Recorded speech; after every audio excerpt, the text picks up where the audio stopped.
도둑질하지 말라. 시간에는 8계명 하도록 하겠습니다. 도둑질하지 말라. 자기의 것이 아닌 남의 것, 남의 소유, 하나님이든 남이든 남의 것을 자기의 것으로 여기는 모든 행위, 도둑이라고 이야기하고 있습니다. 특별히 이 8계명 도둑질하지 말라라는 것은 여러 가지 의미가 있습니다만, 일단 문항 73번부터 75번까지 먼저 보고 조금 더 깊이 있게 살펴보도록 하겠습니다. 자, 제8계명이 무엇인가 같이 읽겠습니다. 답을. 제8계명은 도둑질하지 말라 하신 것이다. 출애굽기 20장 15절에 나와 있습니다. 자, 그러면 다음으로 문항 74번 제8계명에 명하는 것이 무엇인가 같이 읽겠습니다. 제8계명에 명하는 것은 합리한 법대로 우리와 남의 재물과 산업을 얻고 또 증진케 하라는 것이다. 자, 그러면 두 가지 안에 명한 내용이 있습니다. 같이 한번 두 가지 내용을 읽어보도록 하겠습니다. 첫 번째, 시작. 합리한 법대로 재산을 얻을 것. 하나님께서 합리한 법대로 재산을 얻을 것, 적법한, 적절한 방법으로 우리가 이 땅에서 재산을 얻어야 된다. 이게 일단 긍정적인, 도둑질하지 말라라고 말하는 긍정적인 측면에서 이야기하고 있습니다. 여기에는 잠언 10장 4절하고 데살로니가 후서 3장 10절에 두 가지를 말하고 있습니다. 첫째는 부지런하게 일하여 부를 먹을 것을 얻을 것. 두 번째는 조용히 일함으로 자기의 양식을 얻어 일하여 먹을 것. 이 두 가지를 이야기하고 있습니다. 자, 그렇다면 잠언 10장 4절 말씀부터 같이 한번 읽겠습니다.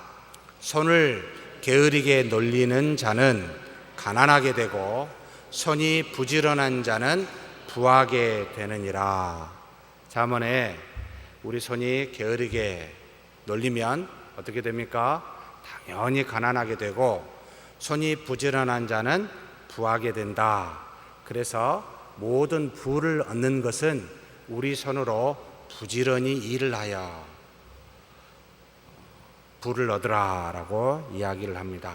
이 외에 다른 방식으로 얻는 것은 문제가 된다는 말이기도 합니다.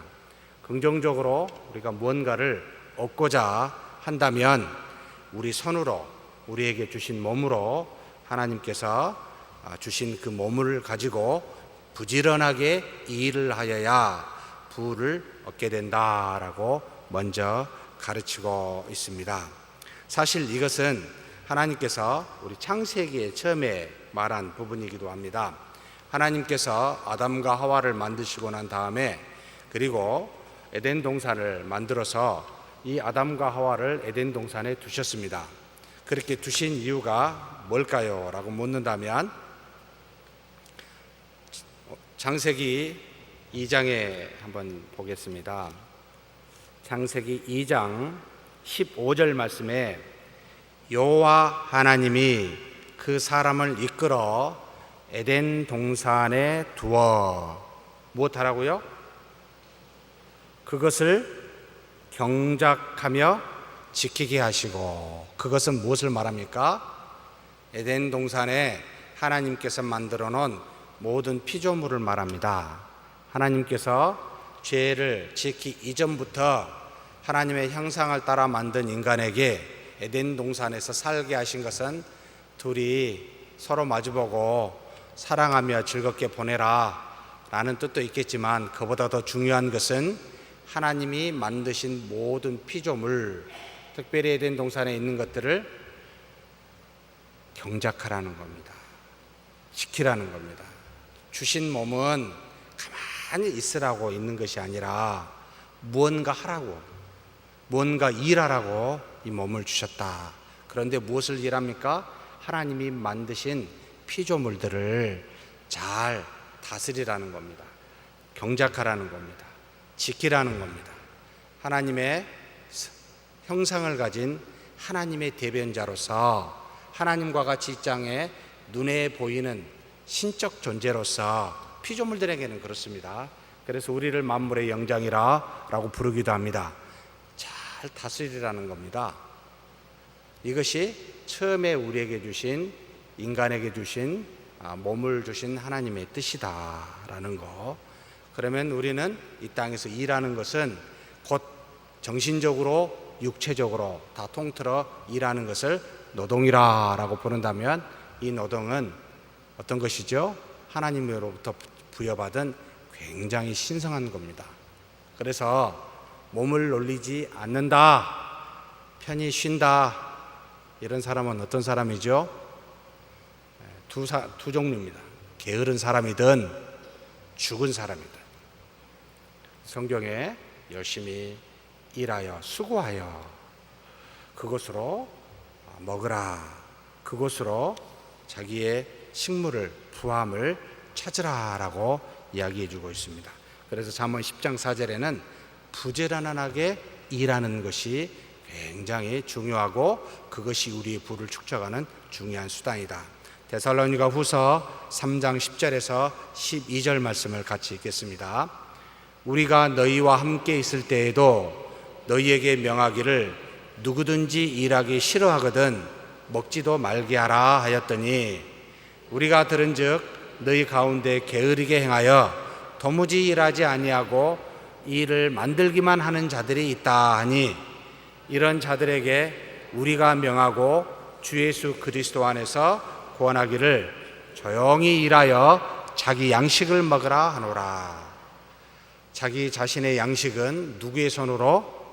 자기의 손으로, 남의 손이 아니라 자기의 손으로 일하여 자기의 양식을 취하는데, 어떻게? 조용함과 함께 떠들썩하게 드러내서 광고하고 알려서 일하지 말고 자기 자신의 먹을 것은 조용히 일하라 라고 가르치고 있습니다.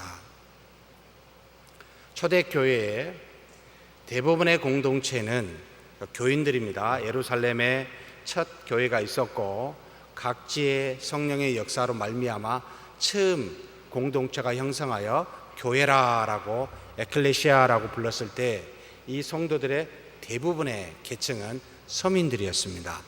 중산층 이상의 사람들이 거의 없었습니다. 그래서 열심히 나아가 일하지 아니하면 먹고 살 수가 없어서 낮에는 거의 모이지 못하였고 저녁에 모였습니다. 그리고 이 사람들은 그때그때 그 일한 것으로 먹고 살았기에 물건을 서로 통용하고 함께 공동체 생활하는 것이 훨씬 본인들한테 서로 빈부의 격차를 없애줌으로 살기에 굉장히 유용한, 그래서 초대 믿음의 교회의 공동체는 함께 공동체 생활하며 물건을 내 것이라 여기지 않고 공유하였습니다.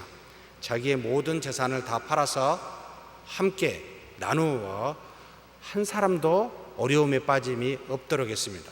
그랬더니 생긴 문제가 무슨 문제가 생길까요? 모든 재산을 똑같이 나누는 주의를 뭐라고 이야기하죠? 공산주의라고 이야기를 합니다.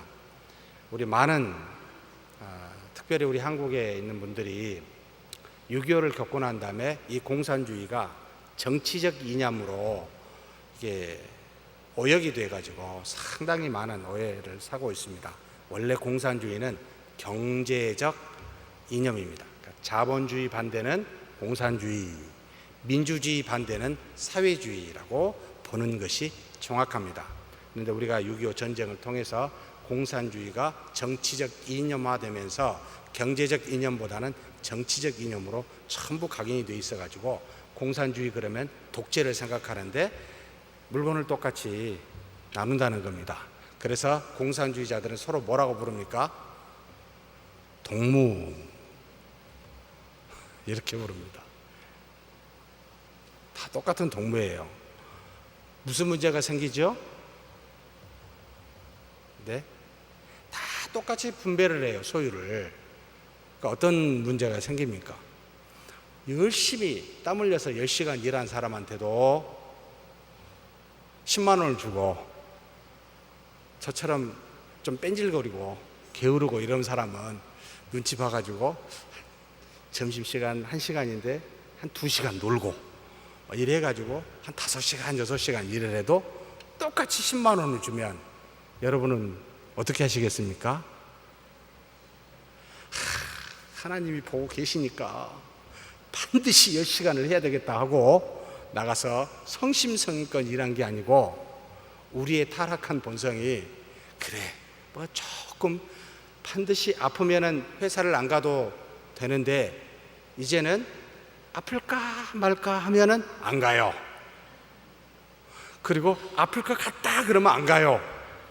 이게 공산주의가 멸망할 수밖에 없었던 초대교회 공동체가 서로 물건을 공유하고 나누어 함께 썼는데 그 중에 게으른 사람이 존재하게 됩니다. 나가서 일하지 않아도 서로 통용하고 그러니까 굳이 나갈 이유가 뭐가 있냐, 열심히 기도하자. 예, 기도 좋은 거잖아요. 이렇게 돼가면서 게으른 사람이 교회 안에 형성되게 됩니다. 데살로니가 교회 이걸 보고 바울이 지적하는 겁니다. 이 게으른 사람들아, 우리가 하나님을 보고 하나님과 동행한 것을 알고 그 하나님 앞에서 양심에 떳떳하게 열심히 일해야 되는데, 물론 아프면 좀 쉬어야 되겠죠. 그지만 아플 거나 말 것 같은 것도 이거 아프다고 생각하고 쉬어버리니까 이런 상황에서 게으른 사람이 있게 되고 결국은 생산율이 떨어지게 되고 공산주의에 불량품이 많게 되고, 그런데 똑같이 분배를 하니까 이제는 평균 하향으로 10만 원 받았던 게 안 되니까 8만 원으로 7만 원으로 6만 원으로 전부 다 가난하게 돼서 쫄딱 망한 게 바로 구소련 아닙니까? 이와 같은 문제점들이 우리 타락한 본성 때문에 형성됩니다. 그래서 공산주의는 천국에서 쓸 수 있는 이론입니다. 이 땅에서는 쓸 수가 없는 이론이에요. 열심히 일해서 일한 만큼 돈을 줘야 일하도록 하는 우리 타락한 본성 때문에 자본주의는 그래서 우리의 탐심을 먹고 자란다 라고 말할 정도로 그렇게 해서 널리 전 세계를 지금 경제적으로 지금 지배하고 있습니다. 참 영적으로 보면 아픈 우리의 모습이기도 합니다. 근데 어찌됐든 이와 같이 게을러 조용히 떳떳하게 하나님을 보고 자기가 일하여 자기 양식을 먹어야 되는데 의존하도록 남에게 이제는 받는 데 익숙하게 되고 통용하는 데 익숙하게 돼서 그와 같은 모습으로 살게 된 것을 명확하게 바울이 지적하고 있습니다. 도둑질이라는 거죠. 그렇죠? 네 손으로 일해서 먹어라. 정말 손으로 일할 수 없는 사람들은 통용하고 나눠야 되는데 너는 안 그러지 않느냐라는 거죠. 이것을 기억하여 도둑질하지 말라라는 것은 부지런해야 됩니다. 자기 손으로 조용히 일해서 먹어야 됩니다 라는 게 반드시 포함되어 있습니다. 안 그러면 저절로 남의 것을 빌어먹어야 되기 때문에 도둑질하게 됩니다. 그래서 먼저 명한 것은 적법한 대로, 합리한 법대로 우리가 재산을 얻어야 된다라고 가르치고 있습니다. 두 번째로 합리한 법대로 재산을 증진케 할 것. 자, 재산은 열심히 일해서 벌어야 되는데 번 재산을 어떻게 해야 됩니까? 예? 참 저는 이걸 성경에 아무리 뒤져봐도 합리한 법대로 재산을 증진케 하라라는 말이 없습니다. 그래서 지금 웨스트민스터 신앙고백서 전 이 부분을 좀 고쳐야 된다라고 생각하는 사람 중에 하나입니다. 성경에 우리 여기 나와 있는 거 말고 사무엘상 2장 7절 말씀을 한번 봤으면 좋겠습니다. 여호와는 가난하게도 하시고 부하게도 하시며 낮추기도 하시고 높이기도 하시는도다. 우리의 재산을 누가 증진시킵니까? 날까요? 하나님일까요? 이 한 말씀만 갖고는 조금 부족하게 보이죠? 다시 보겠습니다. 역대하 32장 29절 말씀입니다. 같이 한번 읽겠습니다. 양떼와 많은 소떼를 위하여 성읍들을 세웠으니 이는 하나님이 그에게 재산을 심히 많이 주셨음이며. 양떼와 소떼를 줬고 양떼와 소떼를 많게 하신 분이 누구라고요? 열심히 일하니까 양떼와 소떼가 늘어나고 막 다산을 해서 엄청나게 나고 그런 걸까요? 하나님이 하셨다라고 이야기를 합니다. 이것도 좀 부족합니까? 에레미야서 17장 3절 말씀입니다. 같이 읽겠습니다. 들에 있는 나의 산아, 내 온 영토의 죄로 말미암아 내가 내 재산과 내 모든 보물과 산당들로 노략을 당하게 하리니. 자, 부를 축척하게 하신 분도 하나님이지만 있는 부입니다. 있는 부를 노략하여 없어지게 하신 분도 누구라고요?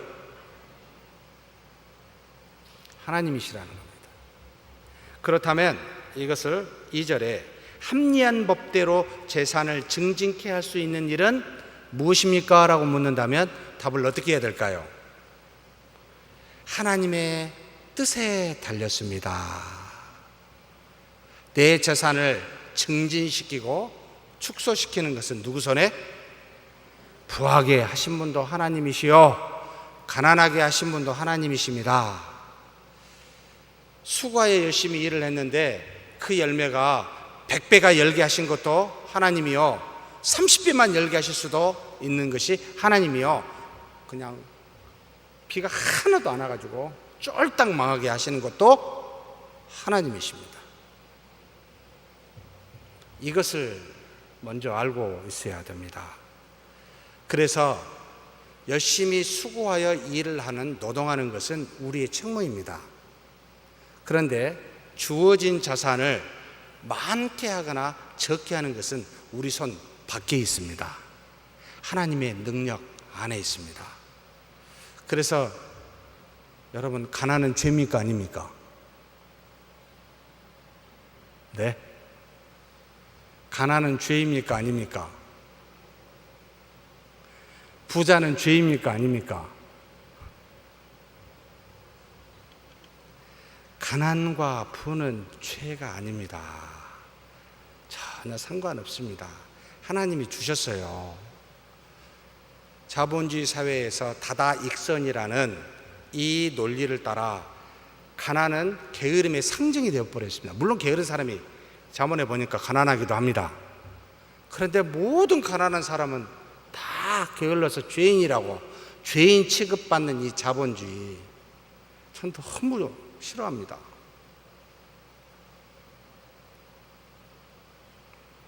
여러분, 가난하다고 기죽지 마십시오. 야고보서 1장에 가난한 자는 무엇을 자랑하라? 읽어보겠습니다. 에베소서입니다. 에베소서 1장, 방송실 죄송합니다. 제가 마음대로 왔다 갔다 해가지고.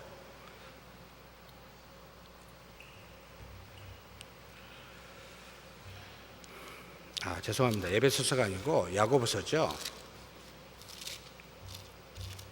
야고보서 1장 9절입니다. 야고보서 1장 9절. 낮은 형제는 자기의 높음을 자랑하고 부한 자는 자기의 낮아짐을 자랑할지니 이는 그가 풀의 꽃과 같이 지나감이라. 해가 돋고 뜨거운 바람이 불어 풀을 말리면 꽃이 떨어져 그 모양의 아름다움이 없어지나니 부한 자도 그 행하는 일에 이와 같이 쇠잔하리라. 가난한 자는 뭘 자랑해요? 높음을 자랑하는데 뭘 높아요? 가난한 자가 뭐가 높습니까? 예? 여러분, 교회는 가난한 자가 많을까요? 부한 자가 많을까요? 아니, 교회는 부한 자가 올 수 있습니까? 없습니까? 천국은 누구의 것이죠? 예? 심령이 가난한 자는 천국이 저희 것입니다. 천국을 소유하고 있는 사람은 심령이 어떤 분들이에요? 가난한 사람입니다. 이 가난하다는 말은 무슨 마음을 갖고 있습니까? 소유의 많고 적음을 말하지 않습니다. 소유의 많고 적음이 아니라 부한 사람은 작은 것도 내 것이로 큰 것도 내 것이라고 소유한다라고 생각하면 부한 자가 되고, 소유의 많고 적음을 떠나서 이 모든 것은 내 것이 아니라 주신 분의 하나님의 것이라고 생각하면 이 사람은 심령이 가난한 자가 됩니다. 그래서 심령이 가난한 자라고, 이 가난은 소유의 많고 적음을 말하는 자본주의적 개념이 아니라 심령에 소유를 하느냐 소유하지 않느냐에 따라서 가난한 자와 부한 자로 나누게 됩니다. 그래서 부자는 다 내 것이라고, 작든 크든 재산이 별로 없는데 이걸 내 것이라고 호주머니에 여러분이 갖고 있으면 그 사람은 부한 자가 되고, 돈이 엄청 갖고 있어도 이건 내 것이 아니라 하나님의 것이라고 생각하면 가난한 자라는 뜻입니다. 그래서 어떤 사람이 천국에 못 들어갑니까? 부자는 천국에 들어가기가 어떨 만큼 어렵죠? 낙타가 바늘길을 통과할 만큼 어렵다. 내 것이라고 생각하는 사람은 어렵다라는 그 뜻이죠. 그러면 여기 가난한 사람은 가난한 뭐라고 나오냐면 사실 형제라고 썼습니다. 아델포스라는 표현을 썼는데 믿음의 사람인 거예요. 믿는 사람은 내 것이라고 생각을 안 해요. 하나님의 것이라고. 그러면 무엇을 자랑해요? 나는 하나님의 자녀임을, 자기의 높음을 자랑하기 때문에 그걸 나타내라. 왜 자꾸 소유 가지고 이야기하느냐. 그런데 여기 10절에 부한 형제라고 말하지 않습니다. 그냥 부한 앤스로포스라고 이야기합니다. 사람이라고 그래요. 부한 자는 소유하고 있다는 거예요. 믿지 않는 사람이라는 뜻입니다. 이런 사람은 어떻게 돼요? 구원받지 못한 하나님의 자녀가 아님을 너는 자랑해라. 너 알아라 이겁니다. 그러면서 부한 자에 대한 내용을 10절, 11절 부연 설명을 합니다. 가난한 자에 대해서는 부연 설명하지 않습니다. 뭐라고 부연 설명합니까? 이는 그가 풀의 꽃과 같이 지나감이라. 너가 아무리 뭘 가졌다고 풀의 꽃과 같이 지나간다. 해가 돋고 뜨거운 바람이 불면 풀을 말리면 꽃이 떨어져 그 모양의 아름다움이 없어지나니 부한 자도 그 행하는 일에 이와 같이 쇠잔하리라 라고 부연 설명을 합니다. 사랑하는 성도 여러분, 그러니 도둑질하지 말라라는 이 계명은 무엇입니까? 소유권이 누구에게 있다? 하나님께 있다라는 겁니다. 이것을 내 것이다 라고 여기면 전부 도둑놈이 되어버립니다.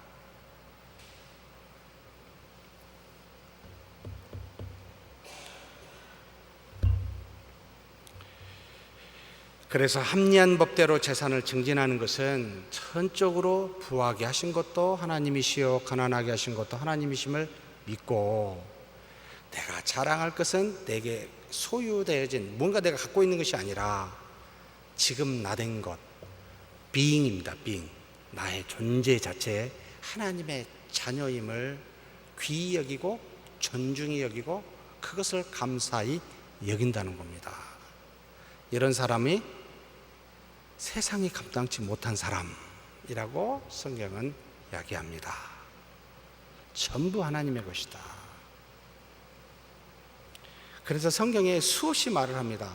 너 혹시 머리털 몇 개인지 아니? 헤아릴 수 있니? 혹시 자기 머리털이 몇 개인지 아시는 분?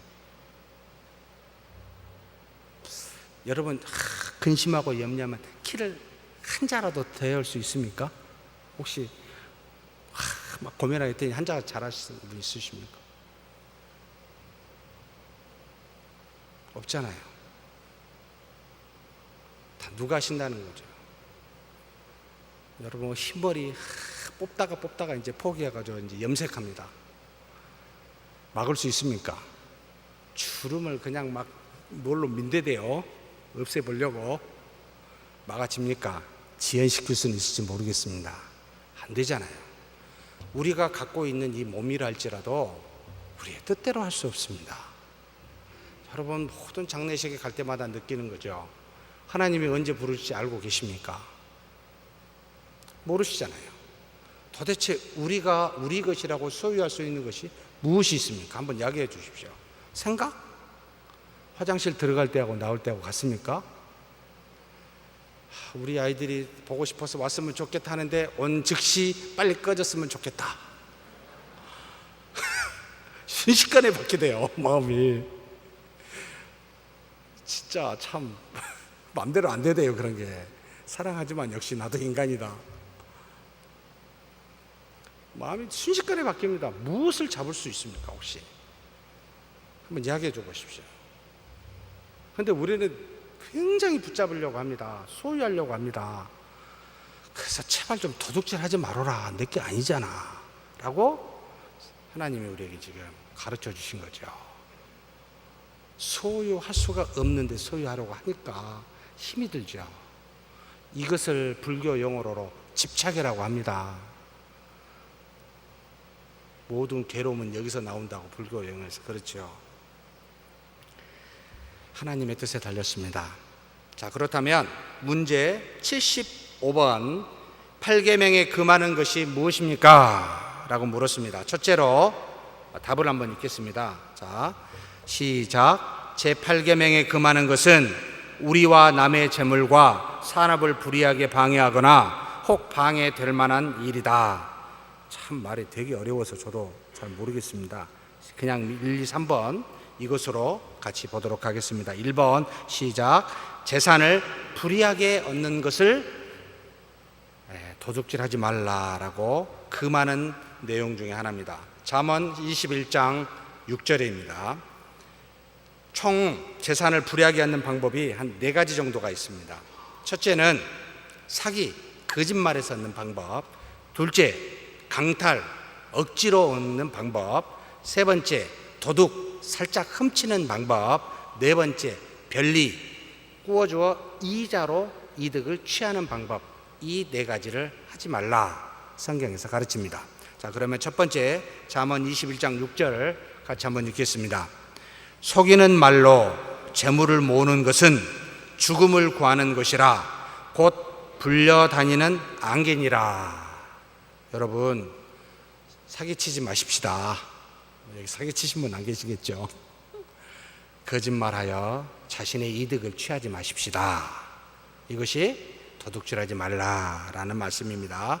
에스겔서 22장 29절 말씀 같이 읽겠습니다.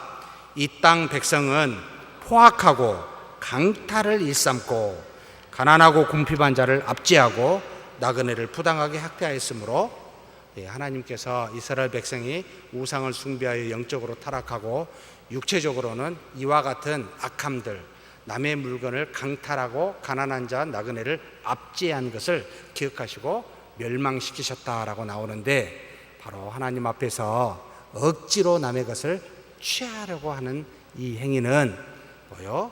도둑질하는 겁니다. 그러니 그렇게 하지 마십시오. 자신의 지위를 이용해서 보이지 않는 압력이지요. 자신의 뭔가 가지고 있는 어떤 권력을 이용해 이것을 무슨 질 한다 요즘? 예? 우리가 계약을 맺을 때 갑과 을을 쓰죠. 그러죠. 갑은 힘센 사람, 을은 힘이 약한 사람. 그래서 무슨 질 한다? 이놈 갑질한다. 이게 지금 현재 강탈입니다. 강탈. 남의 것을 힘으로 눌러서 취하는 것을 이야기합니다. 지금 무슨 치킨 무슨 어디죠? 피자입니까? 누굽니까? 열심히 요즘 언론에서 두드러 맞고 있지요. 자신의 지위를 이용하여 부당한 이득을 취한 행위, 강탈에 해당이 되겠습니다. 그 다음에 세 번째로 도둑하지 말라고 그랬는데 에베소서 4장 28절입니다. 같이 읽겠습니다. 도둑질하는 자는 다시 도둑질하지 말고 돌이켜 가난한 자에게 구제할 수 있도록 자기 손으로 수고하여 선한 일을 하라. 도둑질하지 말라는 겁니다. 자기가 일하지 않았는데 그것을 남의 것을 훔쳐가는 행위, 전부 다 도둑질이 되겠습니다. 절대로 그래 하지 마십시오. 그런데 혹시 길거리 가다가 돈이 떨어졌어요. 어떻게 하시겠습니까? 예? 돈의 액수에 따라 다르다고요? 예. 작은 돈은 허리 굽히기 싫으니까 그냥 가고, 적어도 1,000원 이상 정도 돼야 허리를 굽힐 수 있다. 그런데 돈을 한 10만 원 정도까지는 돈을 가지고 가는 것보다는 경찰에 내서 내 이름을 드러내는 것이 훨씬 유리하니까 신고한다. 근데 100만 원이나 1,000만 원 정도는 내 이름보다는 실제적으로 가져간 것이 훨씬 더 낫다. 이게 어디에 쓰여 있는지 아십니까? 네? 탈무드에 쓰여 있습니다. 그렇게 하라는 말이 아닙니다. 작은 것이든 큰 것이든 내 것이 아니잖아요. 그냥 지나가시든지 주인을 돌려줄 수 있도록 조치를 취하든지 그래 하는 것이 도둑질하지 않는 것이죠. 야, 오늘 횡재다. 어제 꿈자리가 너무 좋았더니 오우 잘 됐네라고 쑥 주머니에 넣지 마시고, 남의 눈에 잘 띄도록 누가 가져가든 어쩌든 주인이 다시 올 수 있으면 돌려줄 수 있도록 그렇게 조치하는 것이 낫습니다. 이게 바로 도둑질하지 말라라고 이야기한 것이죠. 그 다음에 네 번째로, 여기 지금 웨스트민스터 소요리 문답에는 나와 있지 않지만 변리, 이자에 대해서 성경은 금하고 있습니다. 에스겔서 18장 13절 말씀입니다. 같이 한번 읽겠습니다.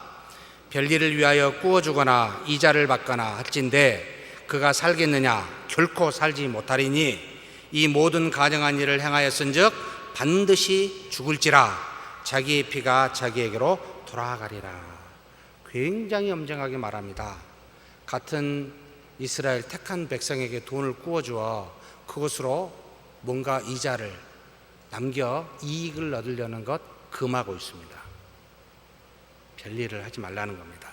에스겔서 18장 17절에도 나옵니다.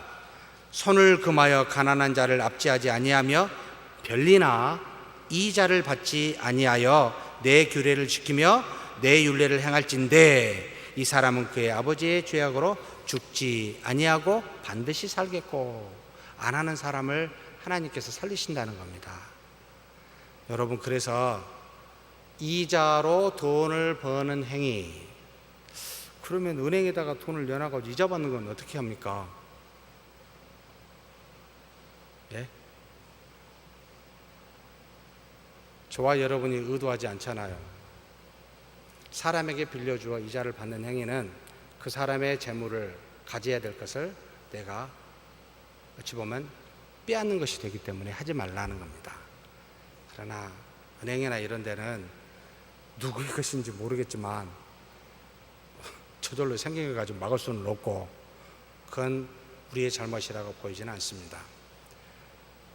별로 그것을 바람직스럽게 생각해서는 아니 됩니다. 이따가 또 이야기를 하겠지만 어찌됐든 이자나 변리로 이득을 취하려는 것은 바람직하지 않습니다. 성경은 금하고 있다. 그 다음에 두 번째로 하지 말아야 될 것이 뭐가 있습니까? 방해될 만한 일을 하지 마라 라고 이야기합니다. 무엇을 방해될 만합니까? 라고 할 때는 두 가지로 말하는데, 방탕, 착취를 또 이야기합니다. 잠언 28장 19절입니다. 같이 읽겠습니다.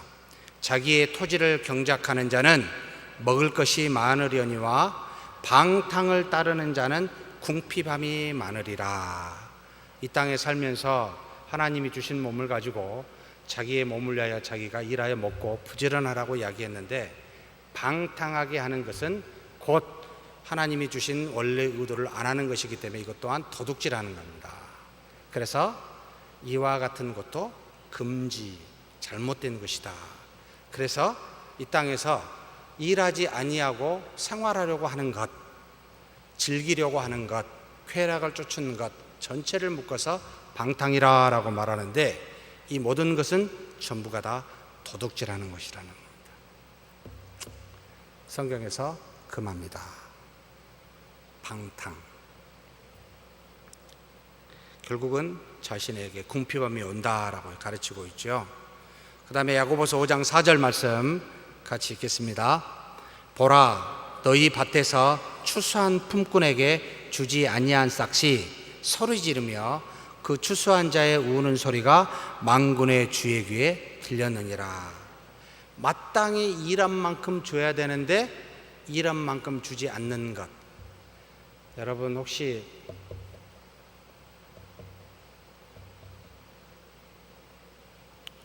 자본론 책이라는 것을 읽어보신 적 있으십니까? 칼 마르크스가 쓴 자본론. 제가 대학 때 숨어서 그거 읽었다가는 잡혀간 때가 있었습니다.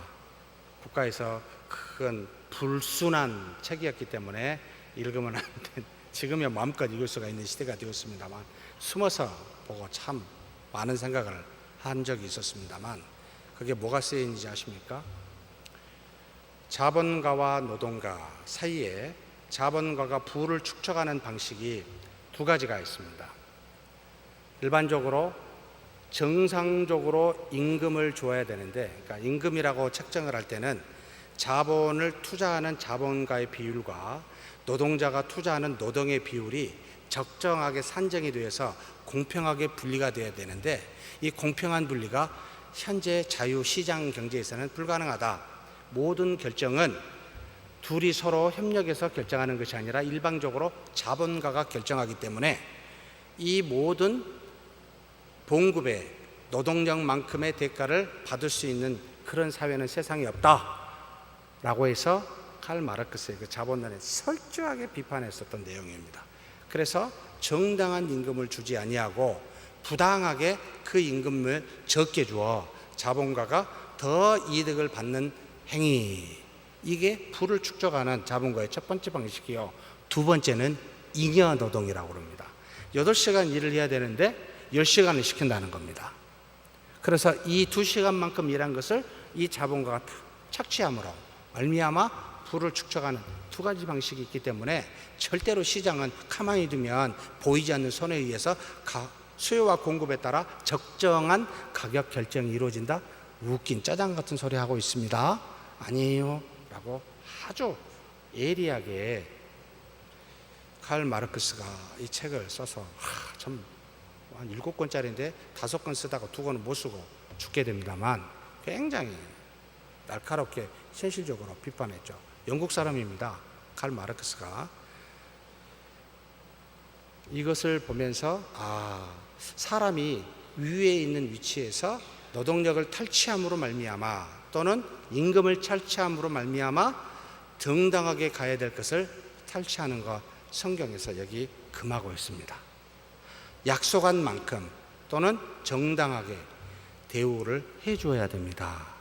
그렇지 아니하면 도둑놈이 되어버립니다. 그래서 그것도 성경에 금하고 있습니다. 네? 질문을 하고 싶은 분들이 많이 계신 것 같네요. 다음번에 자본주의를 한번 강의 한번 할까요? 그만하십시다. 자, 그러면 하나님 세 번째, 그래서 방해될 만한 일은 방탕하는 것과 정당하게 줘야 될 것을 하지 않을 때에 착취하는 것이, 이런 모든 것이 바로 도둑질하는 것이기 때문에 금하고 있다. 그다음 세 번째, 하나님의 물건을 도둑질하지 말 것. 자, 사람에게 정당한 일한 만큼 소유되어야 될 것을 도둑질한 것도 도둑질이지만 하나님의 것을 도둑질한 것도 더 큰 도둑질이죠. 자, 그 뭐가 있습니까? 잘 알다시피 뭐가 있을까요? 네. 말라기 3장 8절에서 10절 말씀, 하나님의 것이라라고 이스라엘 백성에게 이것은 다 내게 주는데 이것은 거룩한 거니까 반드시 나한테 주라고 말한 내용이 있습니다. 자, 같이 한번 읽겠습니다. 사람이 어찌 하나님의 것을 도둑질하겠느냐? 그러나 너희는 나의 것을 도둑질하고도 말하기를 우리가 어떻게 주의 것을 도둑질하였나이까 하는도다. 이는 곧 11조와 봉헌물이라. 너희 곧 온 나라가 나의 것을 도둑질함으로 너희가 저주를 받았느니라. 만군의 여호와가 이르노라. 너희의 온전한 11조를 창고에 들여 나의 집에 양식이 있게 하고 그것으로 나를 시험하여 내가 하늘 문을 열고 너희에게 복을 쌓을 곳이 없도록 붙지 아니하나 보라. 자, 두 가지 이야기합니다. 하나님의 것은 어떤 거다? 11조입니다. 11조는 그러면 뭡니까? 11조의 유래를 좀 보고 이걸 논하도록 하겠습니다. 가장 먼저 11조가 나온 것은 창세기 14장 20절에 나옵니다. 같이 한번 읽겠습니다. 너희 대적을 내 손에 붙이신 지극히 높으신 하나님을 찬송할지로다 하매 아브라함이 거둔 것에서 10분의 1을 멜기세덱에게 주었더라. 롯이 잡혀갔어요. 군사를 조직해서 따라가서 전부 구했어요. 그리고 다 물건을 빼앗아서 왔어요. 그리고 난 다음에 이 아브라함이 이 영혼의 왕 멜기세덱, 우리 주 예수 그리스도를 상징하는 정말 역사적으로 이해할 수 없는 평강의 왕, 이 멜기세덱에게 10분의 1을 최초로 주는 장면이 나타납니다. 다 모든 것은 누가 했다?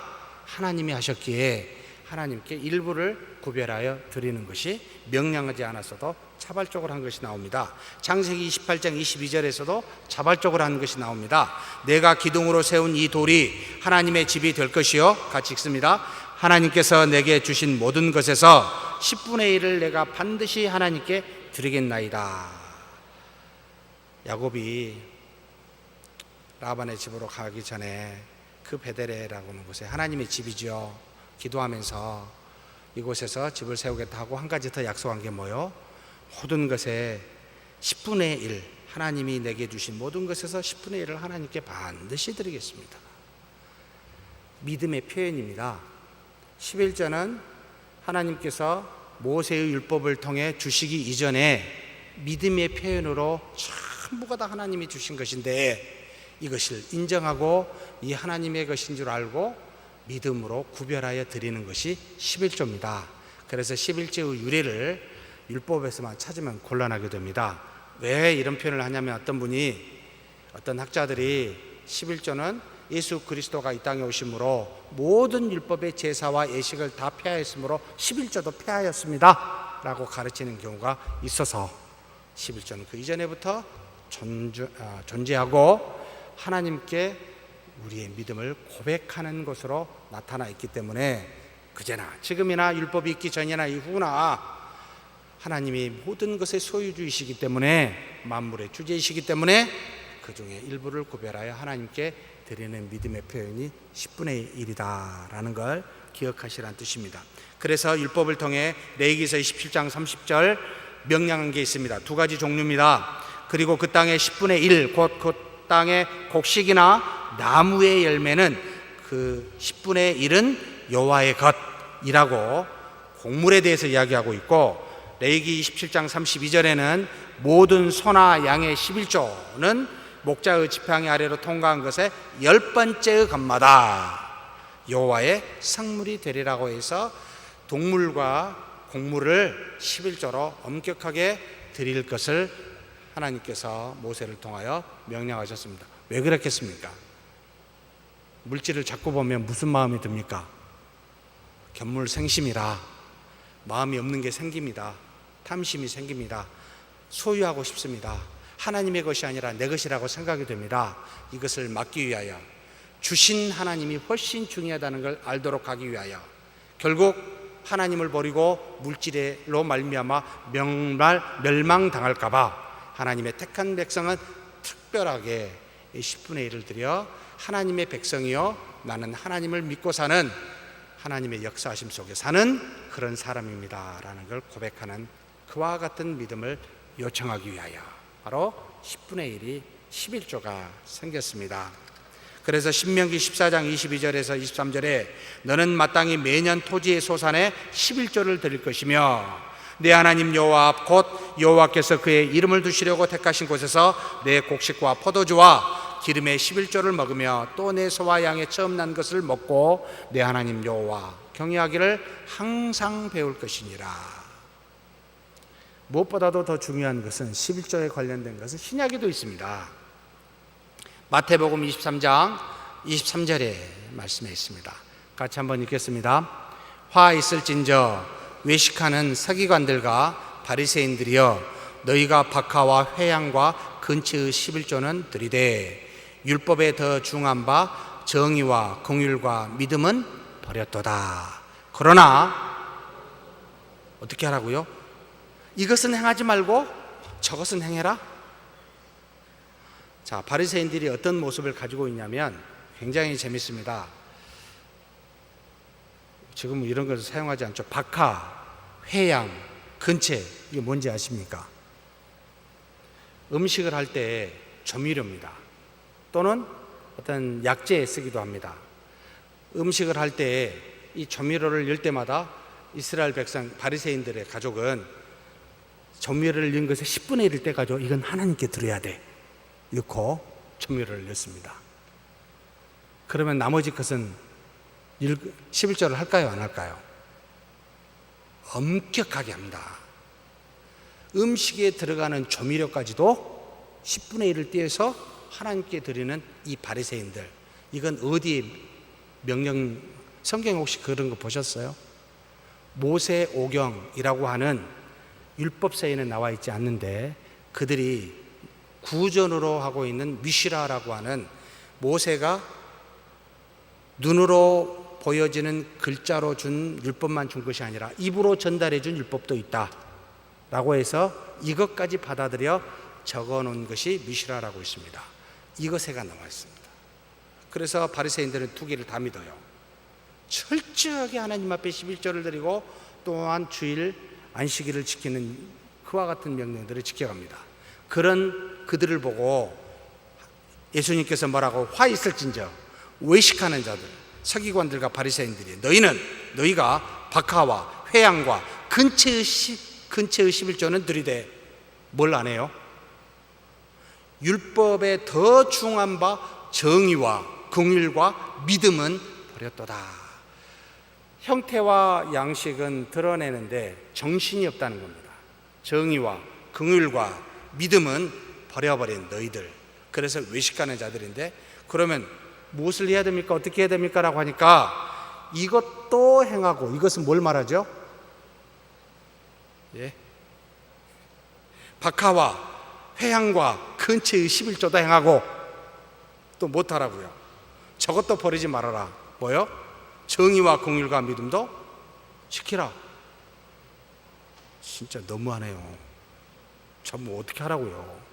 이런 생각이 확 듭니다만 11조를 하란 말입니까? 하지 말라는 뜻입니까? 예수님의 말씀에 하라는 겁니다. 이게 지금 서구 기독교가 이 11조 때문에 망한 케이스이기도 합니다.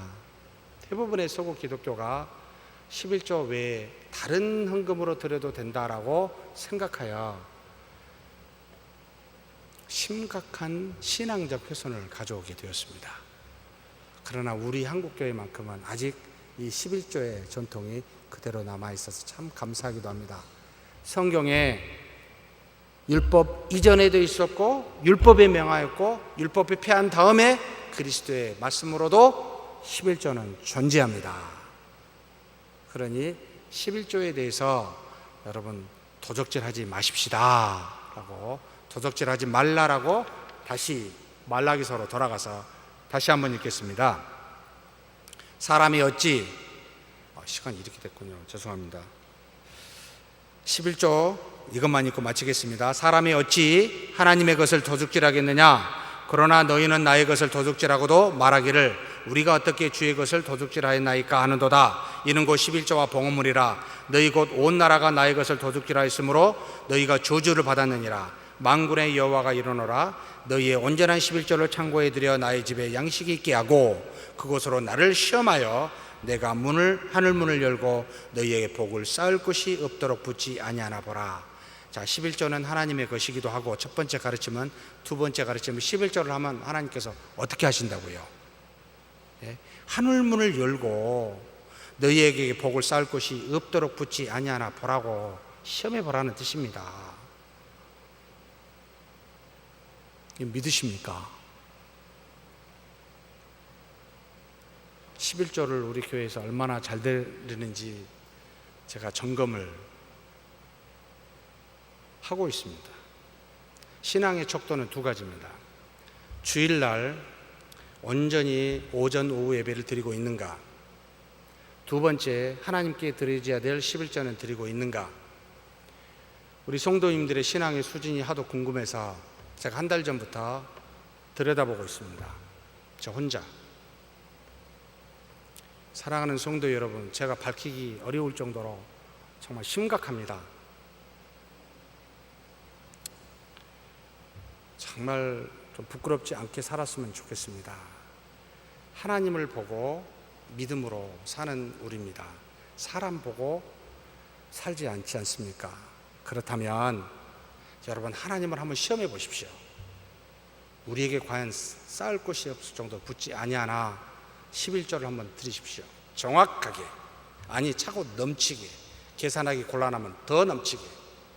그것이 믿는 자의 모습 아니겠습니까? 이렇게 사는 저와 여러분이 되기를 주의 이름으로 축복합니다. 하나님 아버지, 감사합니다. 우리가 이 땅에 살면서 하나님 도둑질하지 말라라고 명하셨습니다.